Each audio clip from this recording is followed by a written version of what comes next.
This thing called planning has been around for a long, long time. People would plan out the activities they're going to engage in. More recently, has been a discipline called strategy. People have put those two things together to call something strategic planning. Unfortunately, those things are not the same, strategy and planning, so just putting them together and calling it strategic planning doesn't help. What most strategic planning is in the world of business has nothing to do with strategy. It's got the word, but it's not. It's a set of activities that the company says it's going to do. We're going to improve customer experience. We're going to open this new plant. We're going to start a new talent development program. A whole list of them, and they all sound good. But the results of all of those are not going to make the company happy because they didn't have a strategy.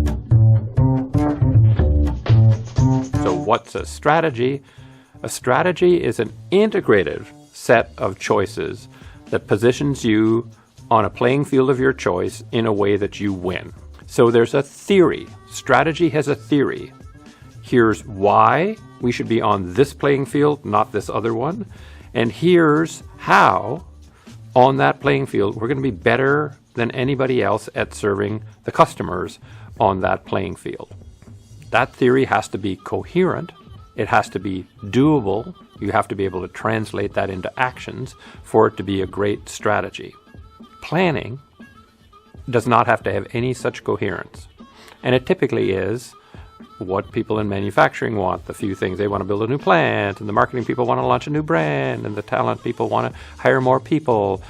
There tends to be a list that has no internal coherence to it and no specification of a way that is going to accomplish collectively some goal for the company.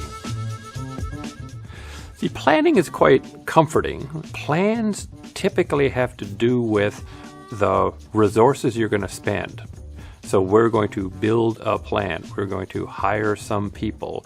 We're going to launch a new product. Those are all things that are on the cost side of businesses. Who controls your costs? Who's the customer of your costs?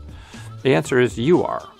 You decide how many square feet to lease, how many raw materials to buy, how many people to hire. Those are more comfortable because you control them. A strategy, on the other hand, specifies an outcome, a competitive outcome that you wish to achieve, which involves customers wanting your product or service enough that they will buy enough of it to make the profitability that you'd like to make. The tricky thing about that is that you don't control them. You might wish you could, but you can't. They decide, not you. That's a harder trick. So that means putting yourself out and saying, here's what we believe will happen. We can't prove it in advance. We can't guarantee it. But this is what we want to have happen and that we believe will happen. It's much easier to say, I'll build a factory, I will hire more people, etc., than I will have customers end up liking our offering more than those of competitors. The tricky thing about planning is that while you're planning, chances are at least one competitor is figuring out how to win. When U.S. air carriers were busily planning, what routes to fly and there was this little company in Texas called Southwest that had a strategy for winning. And, at first that looked largely irrelevant because it was tiny. What Southwest Airlines was aiming for was an outcome.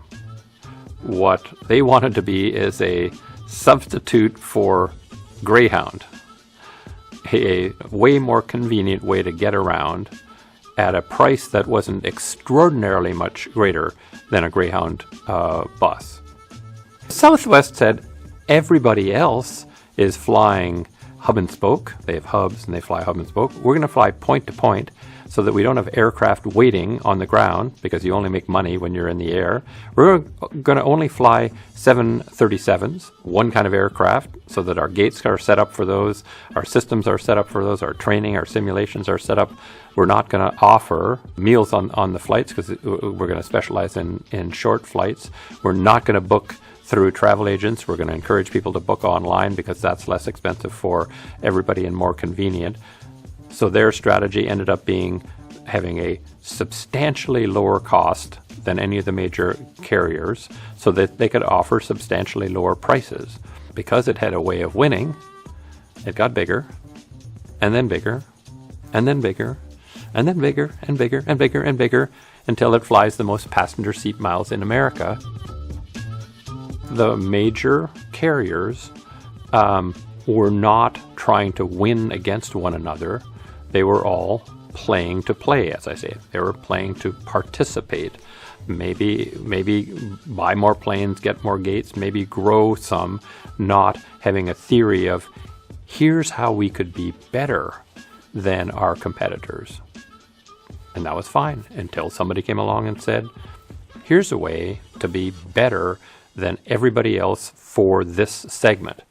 And so that segment then goes. It's gone, and the main playing to play players have to share a smaller pie that's left over after Southwest takes whatever share it wants. If you're trying to escape this planning trap, this comfort trap of doing something that's comfortable but not good for you, how do you start? The most important thing to recognize is that strategy will have angst associated with it. It'll make you feel somewhat nervous, because as a manager, chances are you've been taught you should do things that you can prove in advance. You can't prove in advance that your strategy will succeed. You can look at a plan and say, well, all of these things are doable. Let's just do those because they're within our control. But they won't add up to much. In strategy, you have to say, if our theory is right about what we can do and how the market will react, this will position us in an excellent way. Just accept the fact that you can't be perfect on that and you can't know for sure. And that is not being a bad manager, right? That is being a great leader, because you're giving your organization the chance to do something great. The second thing I do is say, lay out the logic of your strategy clearly. What would have to be true about ourselves, about the industry, about competition, about customers for this strategy to work? Why do you do that? It's because you can then watch the world unfold, right? And if something that you say is in the logic that would have to be true for this to work is not working out quite the way you hoped, it'll allow you to tweak your strategy. And strategy is a journey. What you want to have is a mechanism for tweaking it, honing it, and refining it so it gets better and better as you go along.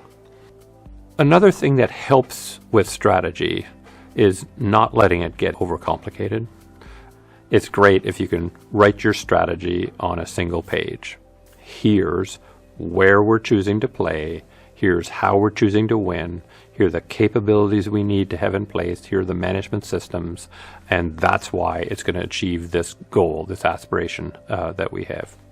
Then you lay out the logic, what must be true for that all to work out the way we hope. Go do it and watch and tweak as you go along. That may feel somewhat more worry-making, angst-making than planning, but I would tell you that if you plan, that's a way to guarantee losing. If you do strategy, it gives you the best possible chance of winning.